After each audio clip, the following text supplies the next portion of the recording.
Mi esposa me fue infiel porque el tarot le dijo que yo no era su alma gemela y debía probar con otros hombres. Hace unos 10 años estuve casado con Soraya. Nuestra relación duró alrededor de 5 años y, en su momento, realmente creí que sería para toda la vida. Soraya era la clásica esposa perfecta, cariñosa, organizada y siempre atenta a los detalles. No era alguien conflictiva ni dramática, y en general, nuestro matrimonio fue estable y feliz, hasta que todo cambió. Desde que la conocí, siempre tuvo un interés en el tarot, la astrología y las predicciones. No era algo que interfiriera en nuestro día a día, así que nunca le di demasiada importancia.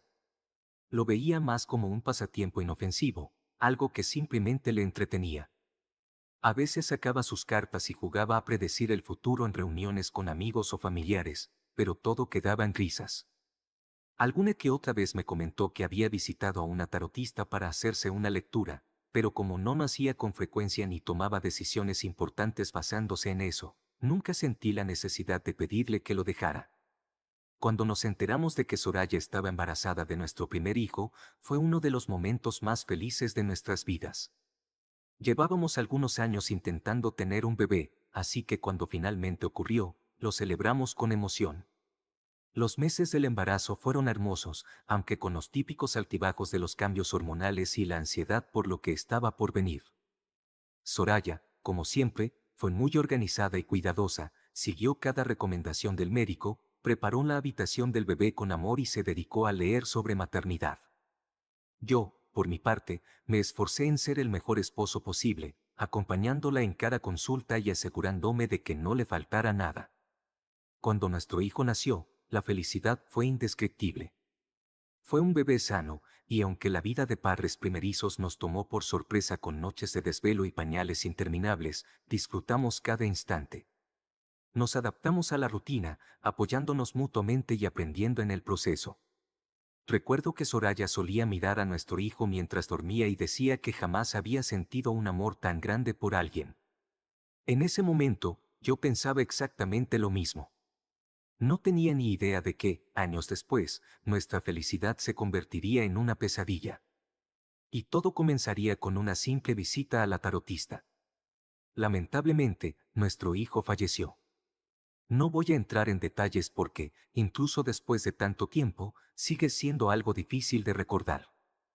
Perder un hijo es un dolor imposible de describir, algo que destroza a una persona desde adentro y deja una herida que nunca se cierra del todo. Soraya y yo sufrimos muchísimo. En un principio, intentamos apoyarnos mutuamente, pero la verdad es que el dolor nos superó.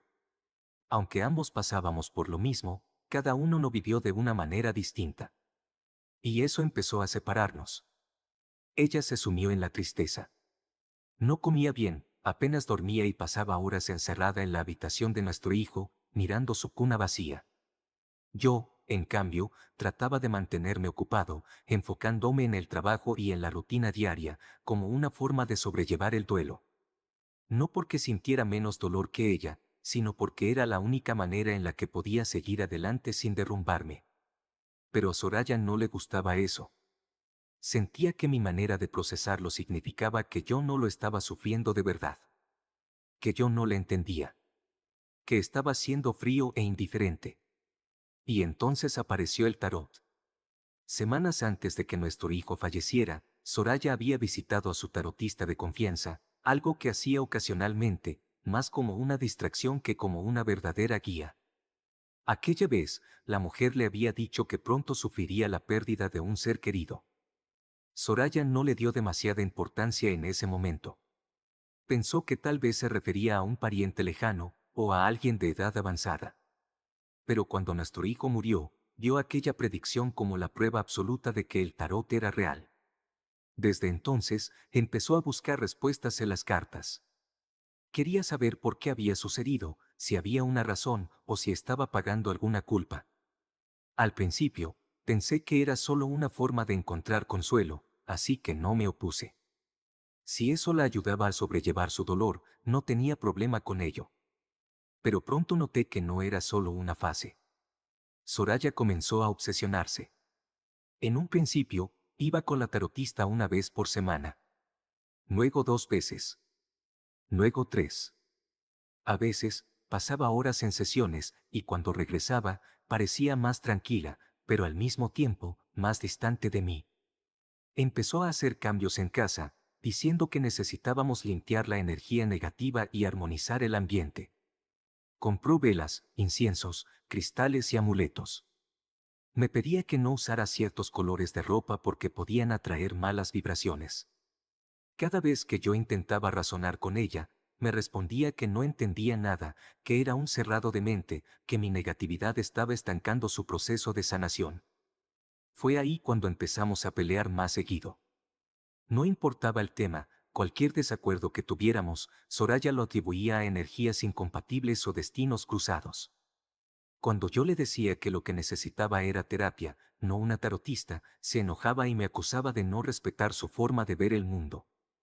Pero lo peor de todo fue cuando comenzó a tomar decisiones importantes basándose en lo que le decían las cartas.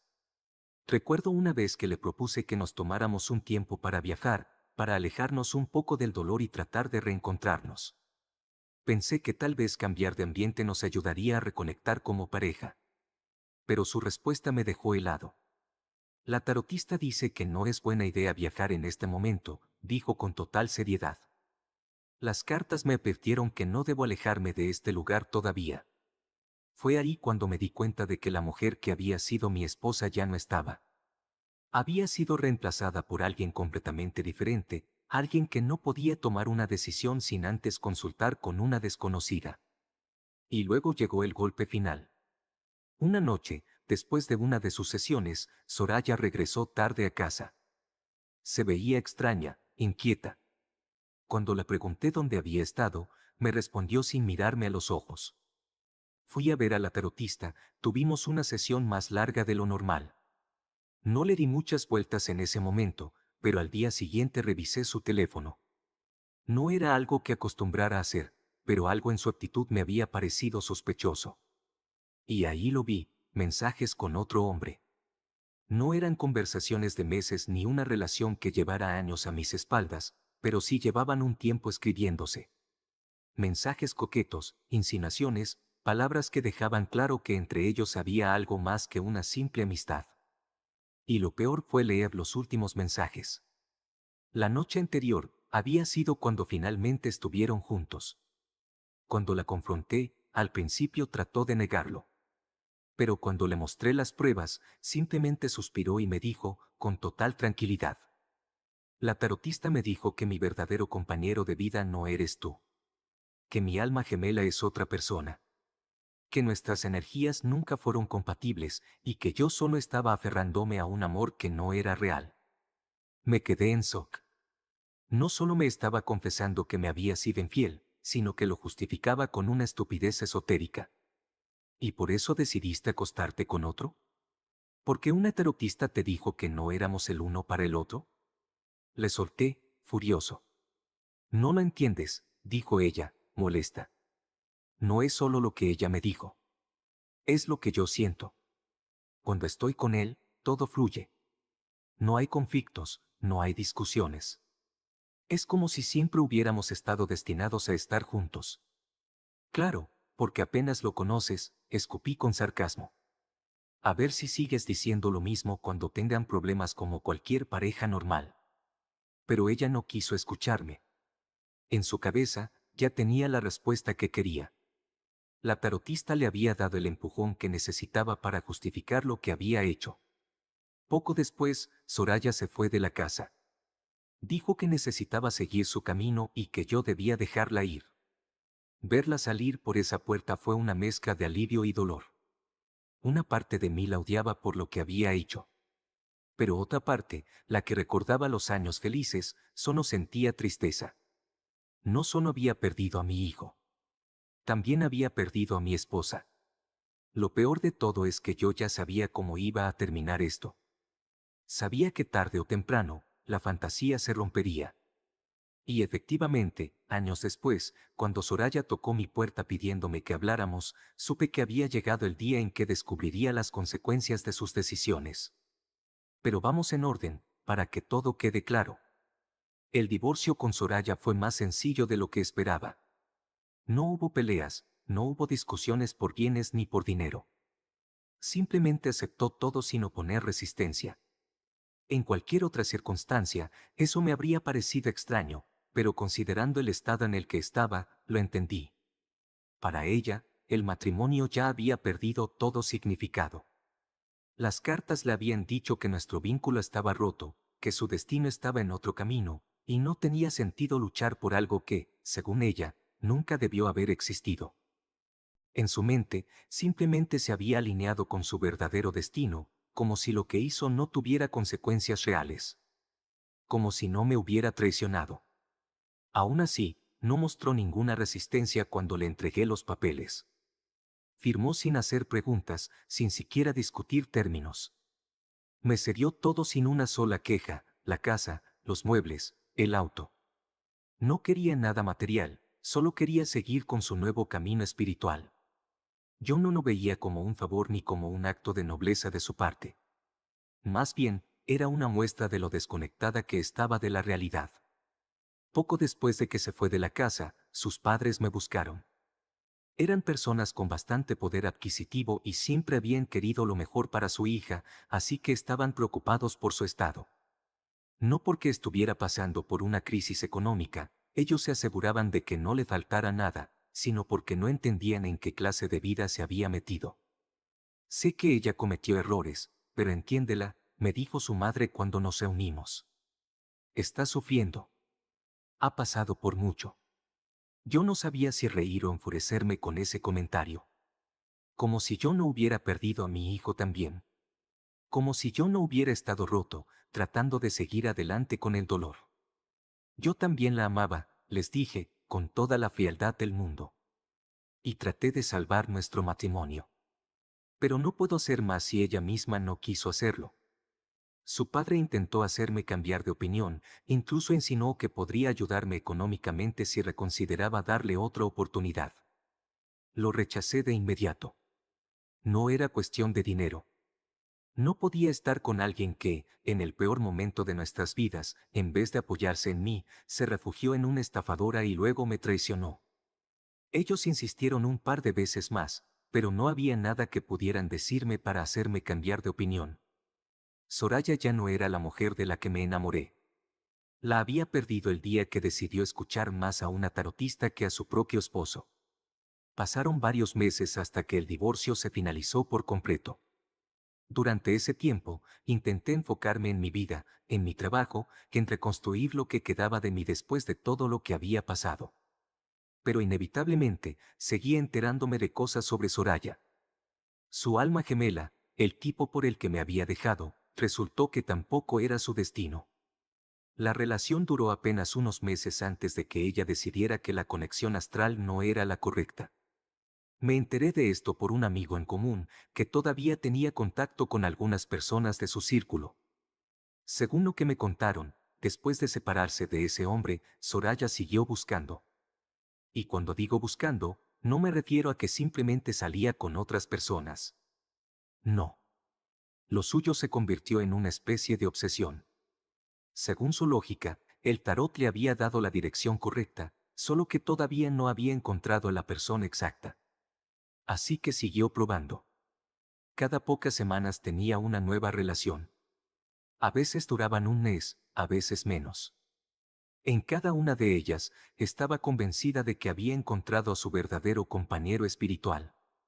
Se entregaba por completo, cambiaba su estilo de vida según lo que le decía la tarotista y hacía lo imposible para hacer funcionar la relación. Pero tarde o temprano, algo no encajaba. Siempre había algún problema, alguna diferencia energética, algún conflicto que no estaba alineado con su propósito de vida. Las cartas no mentían. Los hombres sí. Esa era su justificación cada vez que una relación fallaba. Para Soraya, el problema nunca era ella. Nunca era su dependencia absurda a un montón de supersticiones ni su incapacidad de mantener una relación estable. Siempre era culpa del destino, de las malas vibraciones, de que los astros no estaban alineados. Había pasado de ser mi esposa a convertirse en una persona completamente inestable, alguien que no podía sostener nada en su vida sin la aprobación de una tarotista. Algunas personas intentaron hacerle ver que estaba cometiendo un error. Sus padres intentaron convencerla de que dejara el tarot, de que hablara con un psicólogo, de que hiciera algo para salir de ese círculo vicioso. Pero ella no los escuchaba. Decía que ellos eran como yo, mentes cerradas que no entendían cómo funcionaba el universo. Entre las cosas que me enteré, hubo algo que me dejó particularmente atónito. En una de sus relaciones, Soraya conoció a un tipo que también estaba metido en el mundo esotérico. Él no solo creía en el tarot, sino que también practicaba rituales energéticos. No sé exactamente qué tipo de cosas hacía, pero se decía que tenía influencia sobre ella, que la convenció de hacer ciertos sacrificios para limpiar su aura y atraer el amor verdadero. No sé qué tan cierto era eso, pero lo que sí sé es que su estado mental empezó a deteriorarse aún más. No me sorprendió cuando me enteré de que Soraya había sido internada en un hospital psiquiátrico por sus padres. Para ese entonces, su vida ya era un completo desastre. Pasó de relación en relación, buscando desesperadamente a su alma gemela, obsesionada con la idea de que su destino estaba escrito en las cartas. Pero cuando cada nueva pareja fallaba, su estado mental se deterioraba más y más. No sé exactamente qué fue lo que provocó su internación, pero lo que escuché fue que tuvo un episodio psicótico severo en el que empezó a hablar de señales que solo ella podía ver. Dicen que comenzó a aislarse de todo el mundo, que dejó de comer y apenas dormía porque tenía miedo de que las malas energías entraran en su cuerpo mientras descansaba. También oí que en sus últimas semanas antes del colapso, se la pasaba repitiendo que alguien la estaba siguiendo, que el universo le estaba enviando mensajes ocultos y que debía hacer un sacrificio para corregir su camino. Sus padres, preocupados por su seguridad, la llevaron a un psiquiatra. Fue diagnosticada con trastorno esquizoafectivo con síntomas delirantes y paranoia mística. En términos simples, tenía una combinación de esquizofrenia y trastorno del estado de ánimo, lo que explicaba sus delirios y su comportamiento errático. En su caso, la obsesión con el tarot y las creencias esotéricas habían alimentado su psicosis hasta llevarla al punto de quiebre. Fue hospitalizada en un centro psiquiátrico privado, gracias a la influencia de su familia. No era un lugar hostil ni aterrador como en las películas, sino una clínica especializada donde la estabilizaron con medicación y terapia. Según supe después, pasó por varios tratamientos, incluyendo antipsicóticos y terapia cognitivo-conductual para tratar su paranoia y sus creencias delirantes. Para cuando Soraya fue internada, yo ya había seguido adelante con mi vida. No tenía sentido seguir atado a un pasado que me había lastimado tanto. No sé si es bueno o malo, pero creo que el divorcio me ayudó, en cierta medida, a superar el dolor. Y tiempo después, conocí a una mujer, una persona maravillosa que me ayudó a sanar de verdad. Poco a poco, aprendí a confiar de nuevo, a amar sin miedo, sin incertidumbre, sin esa sensación de estar caminando sobre vidrio roto. Cuando Soraya llevaba poco más de un año en el psiquiátrico, yo me casé con mi nueva esposa. Para mí, el pasado ya estaba enterrado. Soraya pasó internada casi un año y medio hasta que finalmente los médicos consideraron que estaba lo suficientemente estable como para recibir el alta. Fue entonces cuando, después de todo ese tiempo, decidió contactarme. Cuando vi su mensaje, me quedé helado. ¿Podemos hablar? Sé que no tengo derecho a pedirte nada, pero por favor, necesito que me escuches. Sabía que no tenía sentido hablar con ella. No pensaba darle otra oportunidad, mi vida estaba completa sin ella. Pero había algo en ese mensaje que me hizo aceptar. Tal vez fue la necesidad de cerrar completamente ese capítulo de mi vida. Tal vez fue simple curiosidad por saber qué había sido de ella. No, no sé. Pero accedí. Nos encontramos en una cafetería tranquila, lejos de cualquier lugar que trajera recuerdos del pasado. Cuando la vi, casi no la reconocí. Soraya se veía apagada. Había perdido peso, su piel estaba pálida, sus ojos tenían ojeras profundas. Pero lo que más me impactó fue su expresión. Ya no era la mujer segura de sí misma que había defendido el tarot con fanatismo. Se veía cansada, como alguien que había sido arrastrado por una tormenta y apenas había logrado salir con vida. Se sentó frente a mí y por un momento, ninguno de los dos habló. Luego, con un suspiro, comenzó a contarme su perspectiva de todo lo que había pasado. Sé que no puedo justificar lo que hice, dijo en voz baja. Pero quiero que entiendas que, en ese momento, de verdad creía que estaba haciendo lo correcto. Me explicó cómo, después de la muerte de nuestro hijo, sintió que se estaba ahogando en la desesperación. Que el tarot fue lo único que le dio una sensación de control sobre el caos de su vida. Que cada predicción acertada era una prueba de que había algo más allá, algo que le daba un propósito en medio del dolor. Cuando la tarotista me dijo que tú no eras mi alma gemela, yo ya estaba en un punto en el que necesitaba creer en eso. Porque si no, todo el dolor que sentía no tenía sentido. Era la justificación perfecta para mí. La escuché en silencio. No porque sintiera lástima, sino porque ya no sentía nada. Ya no tenía rabia, ni tristeza, ni rencor. Solo vacío. Me contó cómo, después de que se fue de mi vida, pasó los peores años que alguien podría imaginar. Que había intentado encontrar la felicidad en otros hombres, convencida de que en algún momento el tarot le daría la respuesta correcta. Pero con cada fracaso, su mente se quebraba más. Me dijo que hubo momentos en los que ni siquiera sabía quién era. Y esa mujer, la adivina, la presionaba y la instigaba, sabía que la tenía bajo su dominio y se aprovechó de eso. Y la cantidad de dinero que le dio es algo en lo que no quiere ni pensar. Terminé destruyéndome, susurró. Y lo peor es que tú intentaste ayudarme, pero yo no quise escucharte. Hablamos por más de 1 hora. Por primera vez, Soraya parecía entender el daño que se había hecho a sí misma y a los demás. Y entonces llegó el momento en que dijo lo que realmente quería decir. Sé que es egoísta pedirte esto, pero, ¿hay alguna posibilidad de que podamos intentarlo de nuevo? Suspiré. Me sorprendió su pregunta, pero mi respuesta era clara. Yo ya reconstruí mi vida. Estoy casado. Mi esposa está embarazada de mellizos. Ella cerró los ojos y asintió, como si hubiera estado preparándose para escuchar esas palabras. Lo imaginaba, dijo en voz baja. Solo quería saber si todavía había un nosotros. Negué con la cabeza. No lo hay. Tú tomaste tu camino y yo tomé el mío. Y no te odio, pero ya todo terminó. Hubo un largo silencio. Soraya miró la mesa, perdida en sus pensamientos. ¿Eres feliz? Preguntó de repente. Sí, lo soy, respondí sin dudarlo. Ella sonrió un poco, pero era una sonrisa triste. Me alegro por ti. De verdad. Esa fue la última vez que la vi. Lo que sé es que ahora vive con sus padres y que, aunque está estable, sigue con tratamiento psiquiátrico. No sé si alguna vez podrá volver a ser la persona que fue antes. No sé si encontrará la paz que tanto buscaba. Solo me queda esperar que sí pueda hacerlo.